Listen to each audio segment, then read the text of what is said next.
সায়ন রয়েছে, রিজু রয়েছে, রিজু ভগবানের কাছে যেটা কারা তিনটা মুখটা চেনা যাওয়ার পর ভাই শুভ হালদার ওর নাকে একটা ওর নাকটা কোনো কারণে ব্লাস্ট হয়েছে, ওর হসপিটালে ভর্তি হয়েছে এবং আমরা ভগবানের কাছে প্রার্থনা করি ও তাড়াতাড়ি সুস্থ হোক। যাই হোক, আমরা আমাদের সাথে মিডিয়া আছে অরিন্দম, এটা আমরা স্ক্রিপ্ট তুলে নিতে বলছি, স্ক্রিপ্টটা শুনুন।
চৌঠা ফাল্গুন বাংলা মাসে 1374 সালে এই মন্দির প্রতিষ্ঠা হয়েছিল 2 নম্বর পোদ্দারনগরে।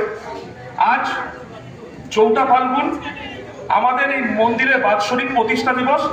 দাদা, আমরা সাধারণত মন্দির প্রতিষ্ঠা দিবসের পাশাপাশি গোল্ড মেডালিস্ট যিনি আছেন সুবীর মহারাজ, ওনার হাত ধরে হোমযজ্ঞ করছি, পাশাপাশি মাধ্যমিক এবং উচ্চ মাধ্যমিক পরীক্ষার্থীদের শুভকামনায় হোমযজ্ঞ।